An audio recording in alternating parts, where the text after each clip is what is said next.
Assalamualaikum warahmatullahi wabarakatuh. Perkenalkan, saya Romadhoni dari jurusan Perbandingan Mazhab semester 5. Baiklah, di sini saya akan membacakan soal dari ujian akhir semester mata kuliah Qiraatul Kutub. Bismillahirrahmanirrahim. Qala al-musannif rahimahullahu ta'ala wa nafa'ana bihi wa bil ulumi wa bil asrari fid dharain amin. Thumma qala wal hurmatu fin nikahi ba'da an-nisa'i ala qismaini. Hurmatun mu'abbadatun wa hurmatun mu'akkitatun. Wa yaqsudu bil hurmatil mu'abbadatun nisa'i allati la yajuzu للرجال أن يتزوجوا بواحدة منهن أبدا مهما كانت الظروف والأحوال. والحرمة المؤبدة لها ثلاثة أسباب، وهي القرابة والمصاهرة والرضاع. والمحرومات بسبب القرابة 7، وهن الأم وأم الأم وأم الأب. ويعبر عنهن بأصول الإنسان: الأول الأم وأم الأم وأم الأب، ويعبر عنهن بأصول الإنسان. الثاني البنت وبنت الابن وبنت البنت، ويعبر عنهن بفروع الإنسان. الثالث الأخت شقيقة كانت أو لأب أو لأم، ويعبر عنهن بفروع الأبوين. الرابع بنت الأخ الشقيق وبنت الأخ لأب أو لأم. الخامس بنت الأخت شقيقة كانت أو لأب أو لأم. 6 العمة وهي أخت الأب ومثلها عمة الأب وعمة الأم، ويعبر عنهن بفروع الجدين من جهة الأب. السابع الخلة وهي أخت الأم، ومثلها خالة الأم وخالة الأب، ويعبر عنهن بفروع الجدين من جهة الأم. ثم والحرمات بالمصاهرة 4، وهن زوجة الأب. الأول زوجة الأب، ومثلها زوجة الجد أبي الأب، وزوجة الجد أبي الأم. ويعبر عن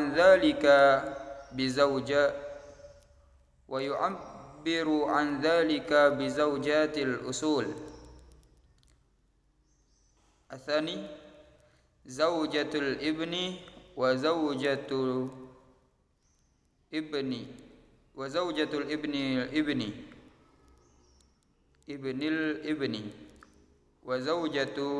ابن البنت، وهكذا زوجات الفروع. الثالث أم زوجتي فلا يجوز نكاحها، ومثل أمها جميع أصولها من النساء. وهؤلاء الثلاثة يحرمن بمجرد العقد يحرمن بمجرد العقد. sawa'un tab'u dzalika dukhul aw lam yatba'uhu wa idza aqida ala wahidatin minhunna kana al-'aqdi batilan. Rabi' bintu zaujati wa hiya ar-rabibatu fahiya haramun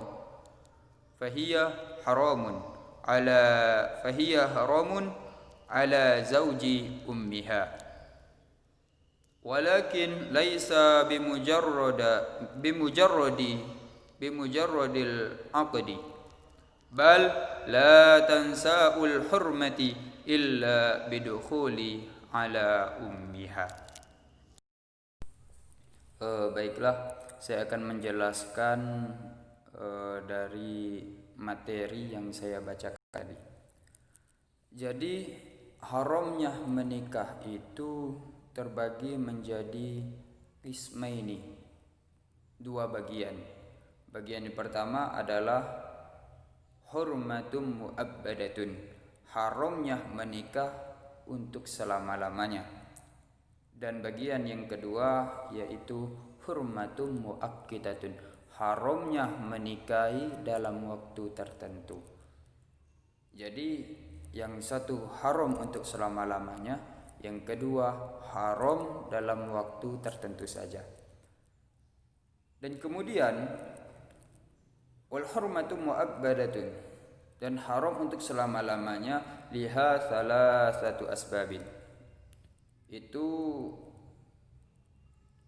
terjadi menjadi 3 sebab.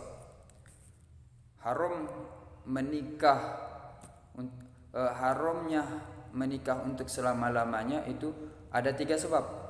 Sebab yang pertama adalah qurabat, adalah hubungan nasab. Yang kedua musahirah, hubungan pernikahan. Yang ketiga itu ar-radha', hubungan sepersusuan. Yang pertama kita bahas yaitu adalah al-qurabat. Nah, qurabah ini kita ambil 2 bahasa. Bahasa yang pertama itu rahim dan yang kedua mahram. Jadi ketika kita lahir ke dunia ini, kita sudah mempunyai rahim dan mahram. Rahim itu kerabat, dulur, sedangkan mahram itu yang haram untuk kita nikahi. Nah, mahram itu contohnya dari kita ke atas, bapak, ibu, kakek, nenek. Kemudian dari bapak ibu ke samping itu ada paman, bibi. Kemudian dari kita ke samping ada saudara perempuan, ada saudara laki-laki. Kemudian dari kita ke bawah ada anak, cucu. Kemudian dari saudara laki-laki dan perempuan kita ke bawah itu adalah ponakan. Nah, itu satu kotak, itu namanya mahram, haram untuk dinikahi. Sebagaimana Allah jelaskan secara rinci dalam Quran surah An-Nisa ayat 23, Bismillahirrahmanirrahim. Hurrimat alaikum ummahatukum wa banatukum wa akhwatukum wa ammatukum wa khalatukum wa banatul akhi wa banatul ukhti wa ummahatukum allati arda'nakum wa akhwatukum minar radha'ah wa ummahatun nisaikum wa raba'ibukum allati fi hujurikum minan nisaikum allati dakhaltum bihinna falam takunu dakhaltum bihinna fala junaha alaikum wa halailu abnaikum alladzina min aslabikum wa an tajma'u bainal ukhtaini illa ma qad salaf innallaha kana ghafurur rahima. Jadi yang haram untuk kita nikahi itu ini untuk laki-laki. Ya, ini dijelaskan untuk laki-laki. Tapi apakah perempuan juga begini? Ya, perempuan sebaliknya. Yang pertama diharamkan bagi kita untuk menikahinya itu yang pertama ibu-ibumu, ibu kandung. Sedangkan perempuan ya sebaliknya, ayahmu, ayah kandung. Selanjutnya anak-anakmu yang perempuan, anak kandung. Kemudian saudara-saudaramu yang perempuan, saudara kandung. Kemudian saudara bapakmu yang perempuan, yaitu tante atau bibi. Kemudian saudara ibumu yang perempuan, sama juga. Kemudian anak perempuan dari saudara-saudaramu yang perempuan, itu seperti keponakan. Kemudian anak perempuan dari saudaramu yang ini sudah. Selanjutnya ibu-ibumu yang menyusui kamu, yaitu ibu yang menyusui kita, itu haram untuk dinikahi. Kemudian saudara perempuan sepersusuan, sepersusuan itu juga haram. Kemudian ibu-ibu istrimu, ibu-ibu istrimu itu mertua, ya mertua. Kemudian anak dari istrimu yang dalam pemeliharaanmu dari istri yang kamu campuri. Jadi ibaratnya kita menikahi janda. Jadi janda itu mempunyai anak perempuan, dan anak perempuan ini tidak boleh kita nikahi. Tidak boleh kita nikahi. Ini masuk tidak boleh kita nikahi kecuali kita boleh menikahinya kecuali ibunya si anak ini, si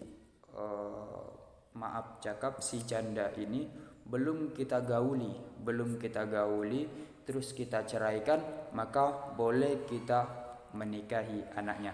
Tapi kalau ibunya sudah kita gauli terus tidak cerai, maka haram untuk menikahi anak si janda tersebut. Kemudian